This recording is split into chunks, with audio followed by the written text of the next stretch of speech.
요나는요, 어찌 보면 성경의 인물 가운데 가장 우리와 비슷한 점이 많은 사람입니다.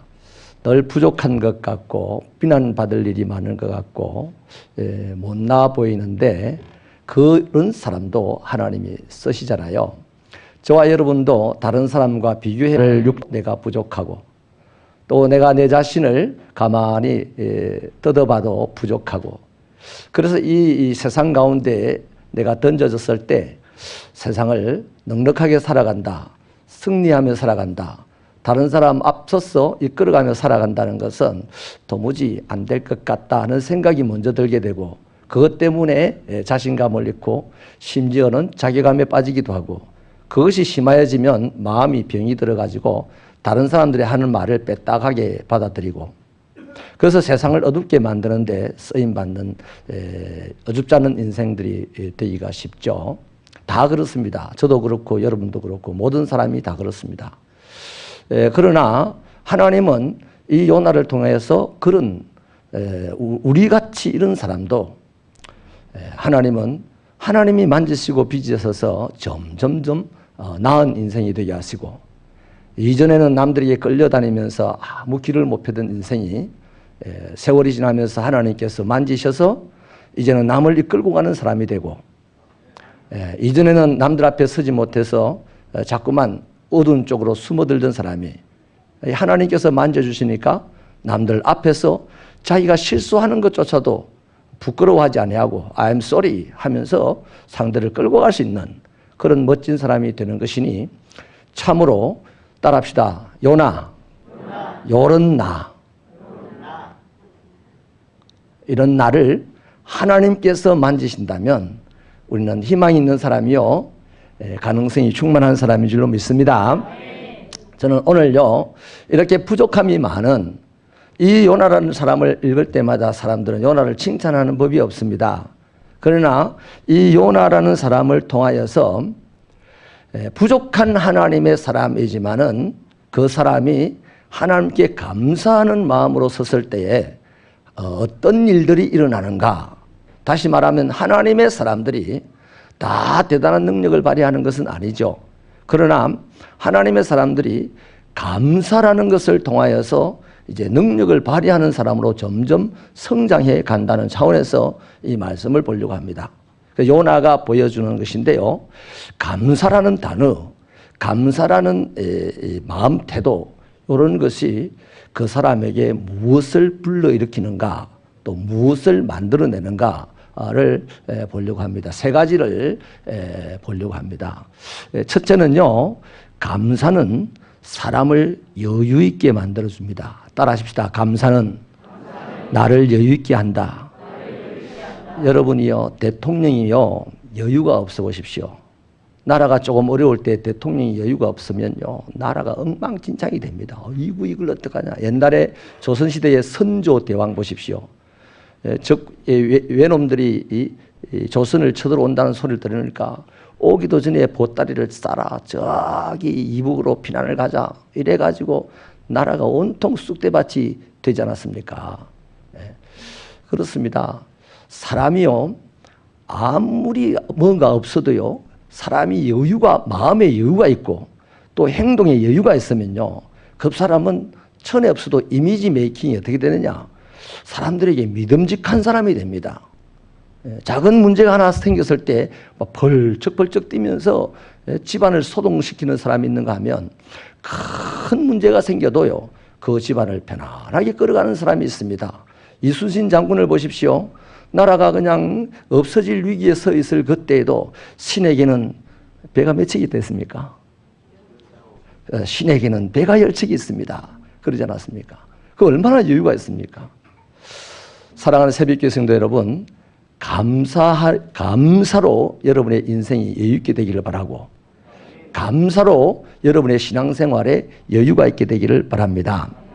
오늘 요나는요, 하나님의 말을 안 듣다가 지금 물에 빠졌고, 자기는 물에 빠져 죽는 줄 알았는데 물고기 뱃속에 들어갔습니다. 이건 그야말로요, 더 이상 물에 빠지면요, 사람들이 또 혹시라도 건져줄 수 있어요. 그러나 물에 빠져서 죽는다고 생각한 그 요나가 물고기 뱃속에까지 빠졌으니까 이거는 다시는 살 수 없는 사람입니다. 3일 후에는 죽을 사람이에요. 그런데요, 요나가 물고기 뱃속에서 기도하는 내용을 가만히 보면요, 그렇게 합니다. 주께 부르짖었더니 주께서 내 음성을 들으셨다. 또 4절에 보면요, 내가 말하기를 내가 주의 목전에서 쫓겨났다 할지라도 다시 주의 성전을 바라보겠다. 요나는 지금 답이 없습니다. 여러분, 마지막에는 항상 감사하게 되어 있습니다. 요나가 지금 이 말도 안 하고 죽어보세요. 하나님을 만날 텐데 요나가 누구 만나겠습니까? 이웃집 부자 아저씨 만나겠습니까? 아니잖아요. 요나가 지금 물고기 뱃속에서 죽으면 만날 분은 딱 한 분입니다. 하나님을 만날 텐데 요나가 그럽니다. 내가 주님께 버림을 받았다 할지라도 나는 주의 성전을 바라보겠습니다. 이게 여유입니다. 여러분, 죽음 앞에서 자기가 심지어는 무서운 사람을 만나야 할 그 상황 앞에서도 여유를 갖고 있다는 거죠. 이 여유가 어디서 나오냐 이 말이죠. 마지막 절 한번 읽어보십시다. 9절 말씀 시작. 나는 감사하는 목소리로 주께 제사를 드리며 나의 서원을 주께 갚겠나이다. 구원은 여호와께 속하였나이다 하니라. 감사하는 마음을 가지고 있습니다. 어차피 이제 죽는 겁니다. 우리는 지금 이 사건을 알고 있으니까, 요나가 다시 살아났다는 것을 알고 있으니까 이걸 가볍게 여길 수 있어요. 그러나 요나의 입장, 요나의 시간에서는요, 요나 끝났어요. 이제 곧 3일 후면 하나님을 만날 수밖에 없어요. 근데 하나님을 만나기 전에 반드시 해결해야 되지 않습니까? 하나님의 말 안 듣고 엉뚱한 짓을 했던 것들을 해결해야 되죠. 그런 차원에서 해결이 다 되었다는 얘기입니다. 이제는 자기가 만날 이 못난 요나가, 나같이 못난 요나가 이제 하나님을 만날 터인데, 하나님이 나를 버리신다 할지라도 나는 하나님을 바라볼 것이다. 해, 이거 버려라. 네가 그런 게 네가 신이야? 뭐 그런 자가 사랑이라고 웃기는 소리 하니 이러다가 확 죽는 게 아니라, 내가 설령 죽음을 당한다 할지라도 나는 하나님을 바라보겠습니다. 이 신앙의 이유가 감사하는 마음에서 온다는 것입니다. 저는 이번에요, 우리나라 시간으로 말씀을 드리면 10시입니다. 출발 시간이 10시인데, 그래서 7시에 공항으로 갔어요. 그런데 이제 기상이 가시거리 5m가 안 되더라고요. 안개가 너무 진해가지고. 그래서 이제 계속해서 딜레이 해서 우리나라 시간으로 1시가 됐습니다. 새벽 1시가. 근데 마침 한인회 회장님이 고국으로 돌아온다고 그날 거기 오셨더라고요. 그래서 이분이 좀 많이 시끄럽더라고요. 인사를 시켜줘서 이제 앉아서 그 라운지에서 차를 마시고 이렇게 하는데 시끄러워서 별로 썩 마음에 안 들었어요. 막 불편하고 그랬습니다. 그래서 자리를 이제 옮겨서 앉았습니다. 헤어지고 다른 테이블로 가서 앉았는데, 나중에 새벽 1시가 돼가지고 이제 못 가나 보다 하는 그 찰나예요. 저는 계속해서 이제 마음이 답답하니까 어떻게 해야 되지. 그래서 이제 결심을 한 게 있습니다. 맞아. 내가 올해는 우리 교회 성도들과 감사가 넘치는 신앙생활을 하자고 했으니 감사 일기를 쓰자 하고서 이제 휴대폰을 꺼내가지고, 하나님 감사합니다. 심지어는 지나간 닷새 반 동안 화장실 잘 다녀오실 수 있게 해주셔서 감사합니다까지 막 문자로 썼습니다. 40번째 또 쓰는데, 이 회장님이 큰 소리를 치면서 목사님 비행기가 착륙했다는 거예요. 그래서 너무 갑자기 좋아가지고 할렐루야. 그리고는 밑에서 막 이제 이런 루트 저런 루트 찾아보는 우리 황 집사님과 안 목사님, 그분들에게 빨리 전화를 했습니다. 비행기가 이제 뜰 수 있다고. 또 하던 일도 중도에 포기하고 막 올라온 거예요. 그런데 앵글 알고 보니까 안 온 거예요. 안 왔는데 자기가 너무 좋아가지고 어떻게 듣고는 왔다는 식으로 이제 얘기를 한 거죠. 너무 불쾌했습니다. 근데요, 접대는 불쾌해가지고요, 말이 많고 시끄러워서 불쾌해서 자리를 제가 옮겼는데요, 그때는 불쾌하긴 했습니다. 불쾌했지만 그 사람을 축복하는 마음이 생겼어요. 하나님, 이렇게 번잡하고 말이 앞서는 사람이 한인회 회장으로서 일을 하면 한인회가 이곳에서 좀 어려움을 당하겠는데 이분에게 침착함과 지혜를 주십시오. 이런 기도가 되더라고요. 같이 앉아서. 그러면서 제가 제 자신이 대견스러워졌어요. 아까는 저 사람 말이 많다고 불편해서 자리를 옮겼는데 왜 지금은 이 사람을 축복 기도를 해지, 실수를 많이 했는데도. 알고 보니까 감사를 지금 40번이나 했어요. 제가 하나님께. 그것이 나에게 여유가 생겼다는 증거입니다. 할렐루야. 그래서요, 한참 또 감사를 이어 써나가는데 또 밑에서 이제 여행사에서 또 연락이 온 거를 중국의 우르무치로 들어가가지고 우르무치에서 베이징으로 한국으로 오면 아침 5시에 도착할 수 있다는 거죠. 그러면 11시 예배에 참여할 수 있는 거죠. 그래서 이제 우리 목사님이 거기 갔어요. 티켓팅을 하려고. 근데 제 안에 가만히 생각이 나기를 외교부에서 계속 전화가 왔거든요. 안 받았었는데 이때 한번 외교부 한번 써먹어 보자. 그래서 그 새벽, 우리 시간으로 지금 새벽 3시입니다. 새벽 3시에 외교부에 전화를 했습니다. 우리 대한민국 만세입니다. 대한민국 너무 좋은 나라예요. 외교부에 전화를 받더라고요. 할렐루야. 이제 외교부에 우리가 지금 중국으로 해서 지금 들어가려고 하는데 괜찮겠냐 이러니까요. 그쪽에서 안 된다는 거죠. 시간적으로 괜찮지만 우르무치에서 베이징 가는 것이 국내선이기 때문에 비자가 없으면 스파이로 조사를 받든지 다시 왔던 곳으로 추방을 당하든지 그러면 며칠이 더 걸리게 되는 이제 상황이 생기죠. 그래서 다시 전화해서 티켓팅 하지 마라. 그래 하고서 돌아왔어요. 이제 숙소로 돌아왔습니다. 근데 그때도 가만히 생각해 보니까요. 만약에 우리가 성급하게 그걸 티켓팅했으면 무려 한 사람당 150만 원씩 다시 비용을 부담해서 올라했거든요. 근데 그걸 성급하게 했으면 그 나라에서는 이 페널티도 없이 모든 금액을 다 손해를 봐야 될 상황이었는데 하나님께서 외교부에 전화할 수 있는 여유도 주신 것을 감사합니다. 그래서 어제 이제 결국 그 키르기스탄에서 카자흐스탄으로 한 600m를 국경을 택시를 타고 넘어가가지고 카자흐스탄에서 국내선 한번 타고 또 국제선을 타고 한국으로 들어와서 오늘 여러분을 만나게 됐습니다. 여러분 감사를 하니까요 불편한 상황이 많은데도요 감사를 하니까 내 안에 어떤 능력이 생겨요. 그 능력이 뭔가 하니 여유라는 능력입니다. 사람이 살아가면서요 여유 있게 살면요 인정받습니다. 믿음직하게 느껴지거든요. 우리 새벽교회 성도 여러분, 우리가 올 한 해를 감사가 넘치는 인생을 살아야 되는 이유가 우리들의 삶이 여유 있어야 되고 우리들의 생각이 여유 있어야 되고 우리들의 경제가 여유가 있어야 되지 않겠습니까? 오늘 이 요나는 감사한 이 생각 하나 가지고 자기의 죽음 앞에서도 여유 있게 이제 내가 하나님만을 바라보겠습니다 라고 할 수 있더라는 겁니다. 만약에 이게 여유가 없었으면요 무슨 하나님이 이런 하나님이 있냐, 내가 이런 하나님을 믿어야 되냐 이러지 않겠습니까? 감사함으로 여러분에게 주어지는 여유의 축복이 있기를 축원합니다. 두 번째는요 감사로 살아가는 사람은요 기적이 일어납니다.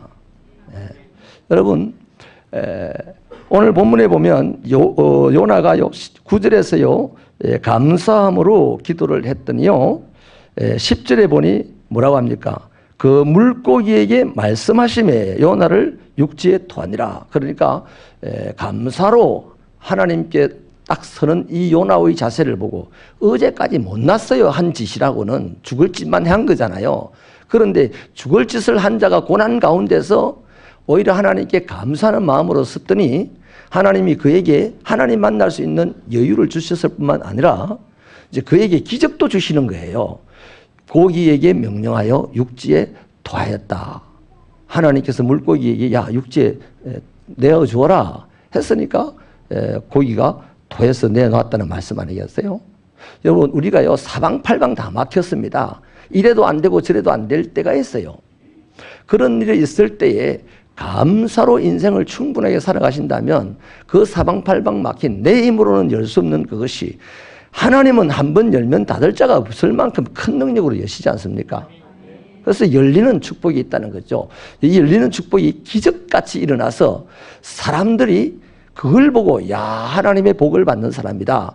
그걸 보고 야 저 사람이 믿는 신이 참신이다 라고 하는 것이죠.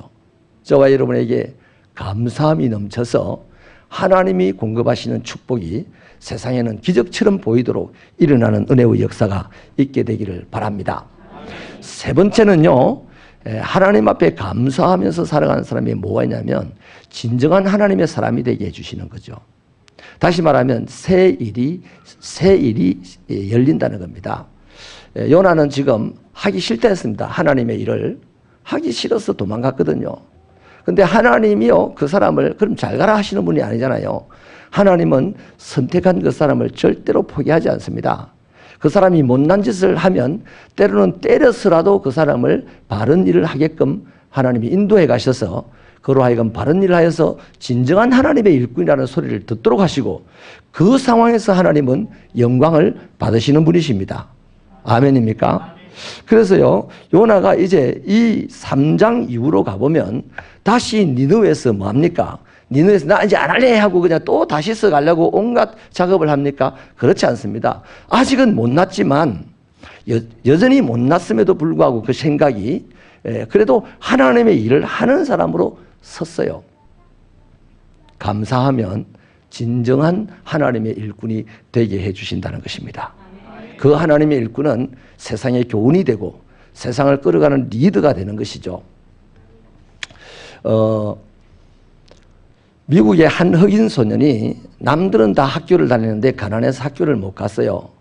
못 가서 그 학교의 매점에 취직을 했습니다. 그런데 이 소년이 맡은 일은 대걸레질 하는 거예요. 그래서 이 소년이 대걸레질을 열심히 하고 있는데 어떤 차가 지나가다가 이 콜라통이 이렇게 큰 게 있어요. 콜라통이. 그걸 탁 치고 가면서 콜라통이 터져서 콜라가 확 하면서 퍼져나갑니다. 근데 모든 직원들이 막 벌떼처럼 거기 달려들었어요. 그래가지고는 누가 이랬냐, 누구 때문이야, 뭐야, 어째라 저째라 이렇게 말들을 막 하는 거죠. 책임을 묻고. 그런데 한 소년은요, 아무 말 하지 않고 열심히 얼굴이 벌겋게 돼가지고 막 열심히 닦는 거예요. 기분 좋게 닦는 거예요. 그래서 메나제가 그 일이 다 끝나고 난 다음에 불렀습니다. 야, 너 아까 보니까 말이야. 그거 뭐 그렇게 좋다고 그렇게 열심히 기분 좋게 콜라를 닦던데 뭔 이유가 있어? 이래 물었어요. 그러자 이 소년이 한 말이 뭐냐면 제가 걸레질을 맡은 담당자인데 걸레질을 할 일이 생겼으니 제가 기쁘지 않습니까? 감사했습니다. 그러는 거예요. 그래서 메나제가 참 기특하게 생각한 거예요. 그래서 이제 다시 또 한번 한 해가 지나서 이 일을 아르바이트를 구할 때 어느새 이 소년은 매니저 밑에서 매니저를 도와서 아르바이트 하러 오는 학생이나 사람들에게 일거리를 나눠주는 사람이 되어 있었습니다. 그 사람이 나중에 자라서 흑인 최초로 미국의 국무위원입니까?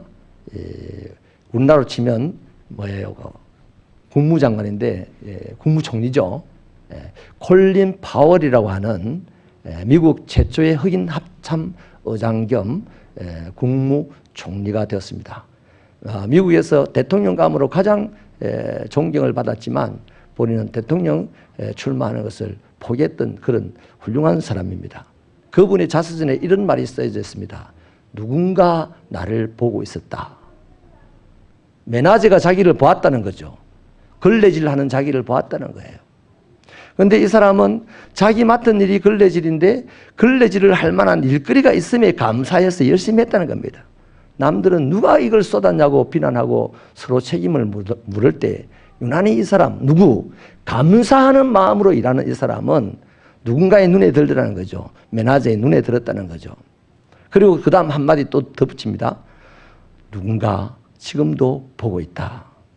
그가 누구겠습니까? 뭐 사람들도 그럴 수 있습니다. 그러나 우리는 신앙인이니까 인간의 생사화복을 주장하시고 좋은 길을 인도하시고 반드시 잘되게 하시는 그 하나님이 우리를 보고 계신 거예요. 아멘입니까? 그 하나님이 우리를 보시다가 감사함으로 자기 맡은 일을 할 때 하나님은 그 사람에게 더 큰 일을 할 수 있는 은혜와 능력과 은사를 부어주신다는 것이죠. 이제 이렇게 말씀을 마치겠습니다. 요나 못난 사람이에요. 성경이 서술하고 있는 요나는 우리가 봐도 이렇게 하나님의 말을 안 듣는 사람이야. 못난 사람으로 이미지가 만들어져 있습니다. 그러나 이 못난 사람도 하나님은 버리지 않았습니다. 하나님은 이 못난 사람을 점점 세워나가시는데 어떤 타이밍에 세워나가시더라? 못난 자도 감사의 자세로 설 때 그 타이밍이 성장하는 타이밍이요. 그 타이밍이 복을 받는 타이밍이더라. 그러므로 저와 여러분들의 감사 타이밍이 하루에 한 번이면 좋겠습니까? 하루에 100번이면 좋겠습니까? 그렇지 않습니까? 감사의 타이밍이 많을수록 우리에게는 우리를 불꽃 같은 눈으로 보시는 하나님. 우리 기독교 신앙인들이요, 많이 의식이 고착되어 있습니다. 하나님께서는 오늘도 능력 주시기 위하여서 전심으로 당신을 구하는 자를 쳐다보신다. 아멘이십니까? 그 당신을 구하는 자를, 전심으로 구하는 자를 쳐다보신다. 그럼 기도 열심히 하는 사람 맞아요. 하나님은 그에게 능력 주시려고 보고 있어요. 그럼 기도 뭐 하려고 열심히 합니까? 우리 모든 성도들의 하나님과의 관계에서의 하나님과의 제일 가까운 점이 어디냐? 감사하는 지점입니다. 아멘입니까? 계시록에 보면 지난 시간에 제가 설교실에 말씀을 드렸지 않습니까? 하나님 주변에 있는 내 생물이 존귀와 영광이 세세토록 있을 거다고 감사 찬송을 하잖아요. 그 옆에 있던 24장로들, 이 땅에서 신앙생활 잘해서 위대하게 된 사람들이 죽어서 그 곁에 서서 하나님께 면류관을 벗어던지면서 감사 찬송을 한다고 했잖아요. 좀 더 뒤에 가보면 신앙생활 잘하고 핍박받는 가운데서 자기 잘 지켜서 천국 간 사람들이 14만 4천 명이 또 막 큰 소리로 하나님께 감사 찬송하는데 그 소리가 우레 같다 했습니다. 우주에 울려 퍼지는 우레 같다 했고 시레요한의 귀에는 그것이 금은구 소리처럼 들렸댔습니다. 그러니까 하나님 앞에서는요, 감사라는 단어밖에 할 것이 없어요. 그러면 누가 제일 하나님을 가까이 지금 모시고 살아가는 사람입니까? 죽은 자를 살리는 사람이요? 그건 아니에요. 누가 제일 하나님과 가까이 살아가는 사람이냐 하면 감사에 능한 자가 하나님과 가까이 살아간다는 증거입니다. 그래서 우리 새벽교회 성도 여러분, 올 한 해 감사가 넘쳐나셔서 여러분 가까이 계신 하나님이 직접 여러분을 손대어 주시고 여러분을 이끌어 가시는 것을 경험을 하시기를 바랍니다. 그리고 우리 외부의 사람들이 우리를 보면서 아이고 저는 예수 믿으면서 첫날 만날 와 저러노 이런 얘기가 아니라 야 예수 믿는 사람들 다르다야. 아무리 봐도 죽을 사람 같은데 사네. 아무리 봐도 불행할 사람 같은데 행복하게 사네. 왜 그럴까? 그래 저 사람들이 믿는 예수님 때문인가 봐. 이런 소리를 하게끔 할 수 있는 저와 여러분의 신앙이 되기를 축원합니다. 기도합시다.